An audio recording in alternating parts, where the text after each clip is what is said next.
guys, Finn here, welcome back to the channel. Blimey, I'm putting out a lot of videos. Right, this one I'm really excited to do. This is a rifle I've been after for quite some time, and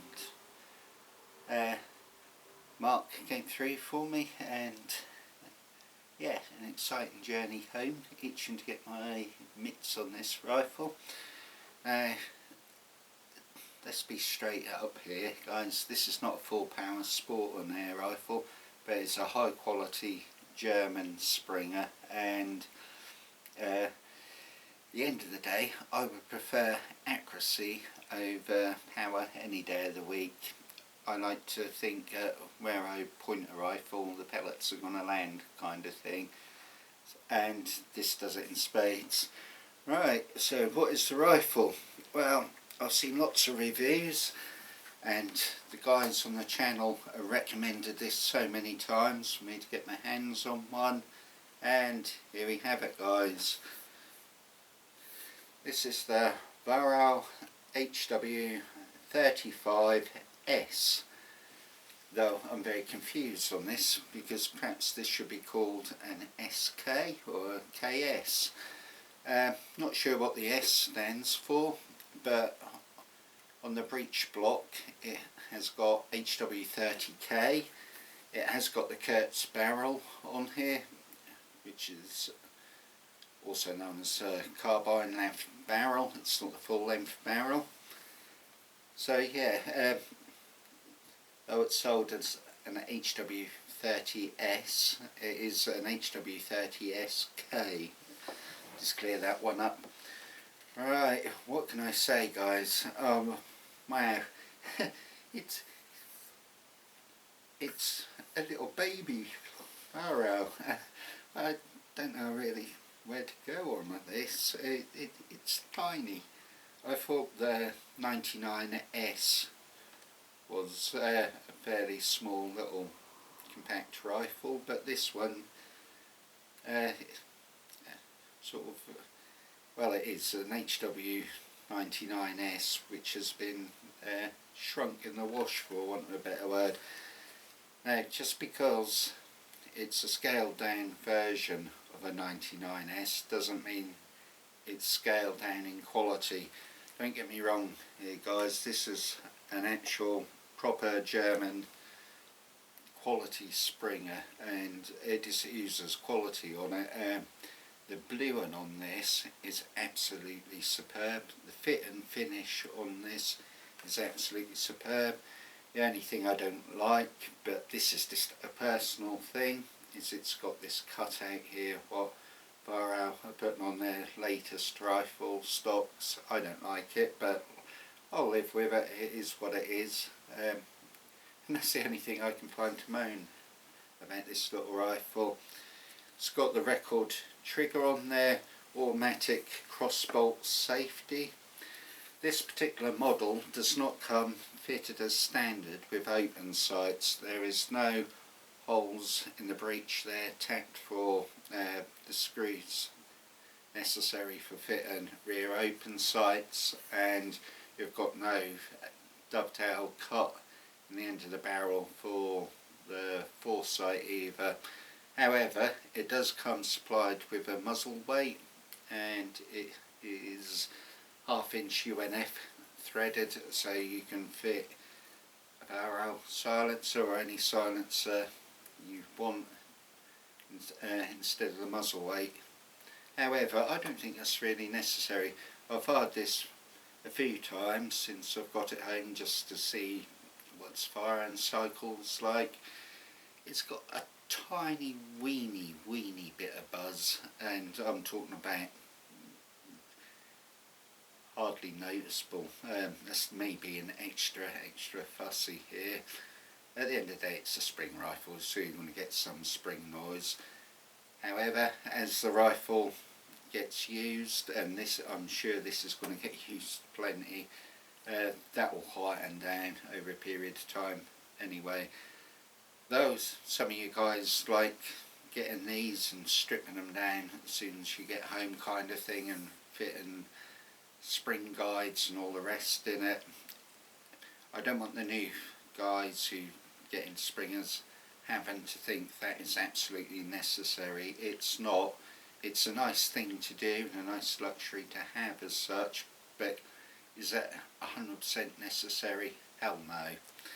Cock and stroke on this is very light. In fact, the cock and stroke on this requires less effort than it does to close the little Beeman P17 I tested recently, or purchased recently. So it's very easy to cock. This to me is a perfect rifle for those of small stature. I mean, I'm a fairly big chappy, I'm 6'1", so it feels like a little baby rifle, really. It really does. But this is perfectly suited to juniors and lady shooters and those who don't want to lug around like an HW80 or 85, 95 or 77, so on and so forth.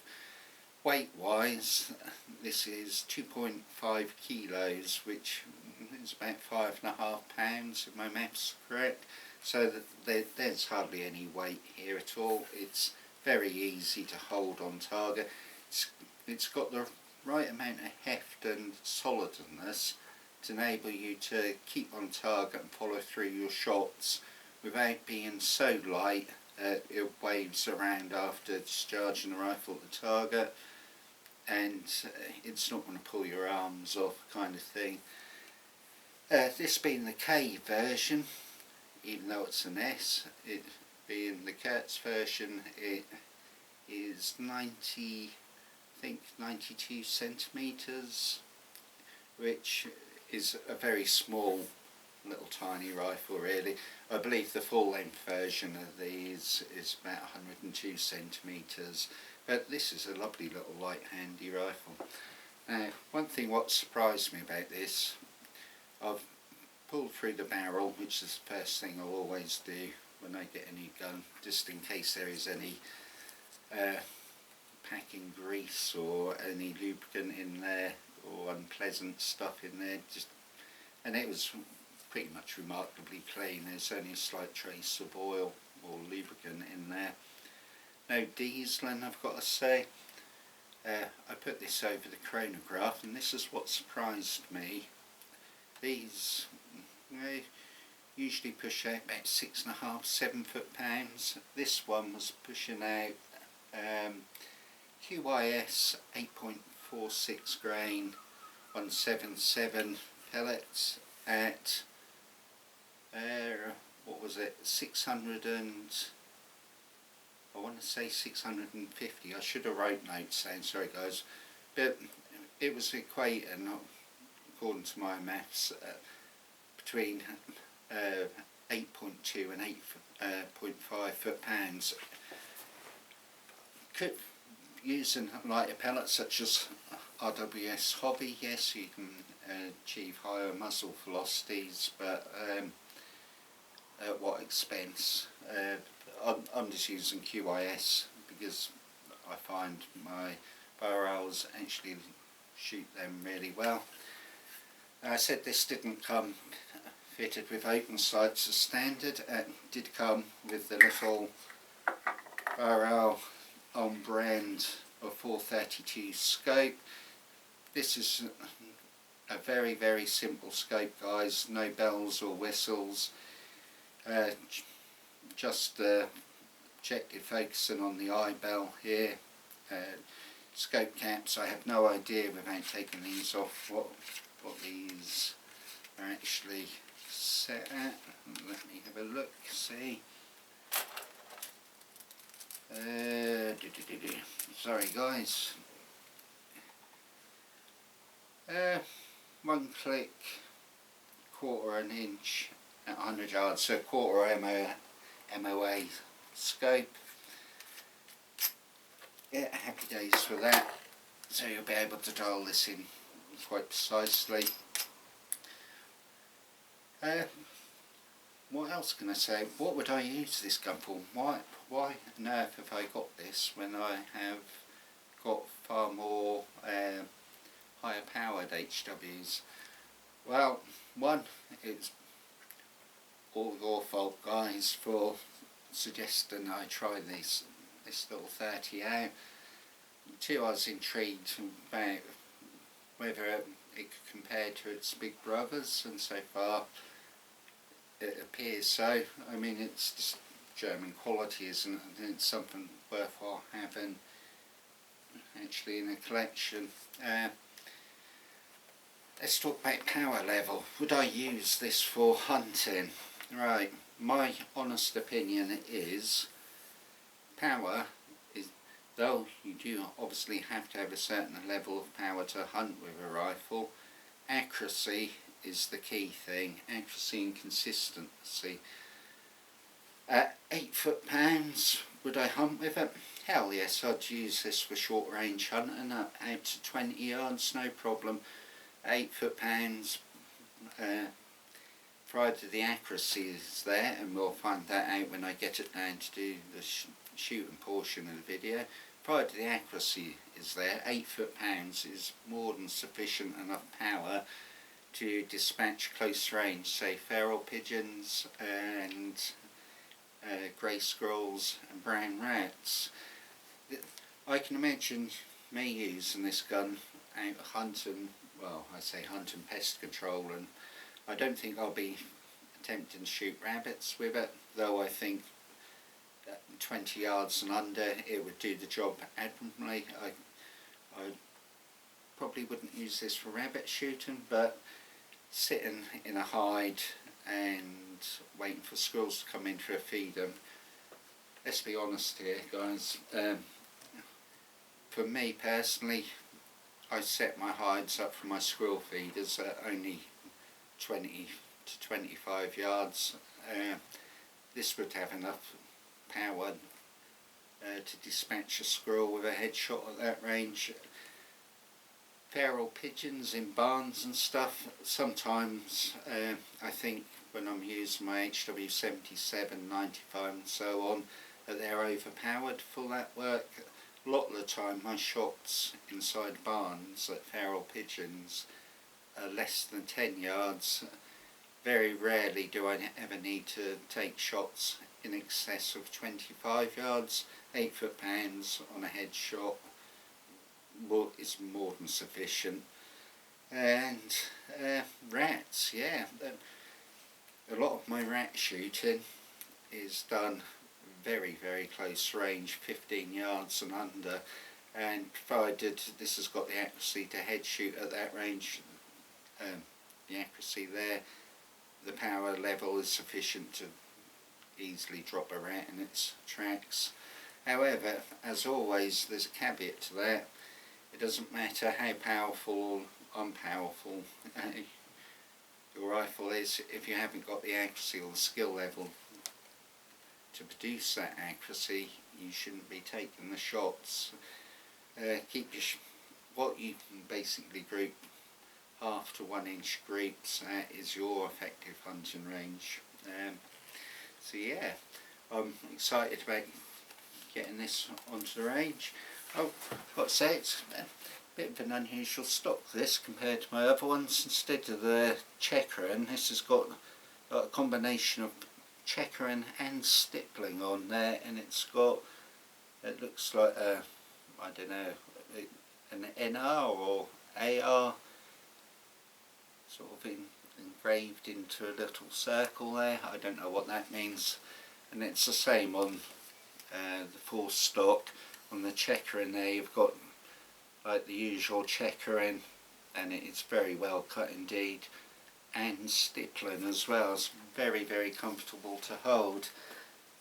I'm very excited about getting this onto the shoot and doing some target work with it.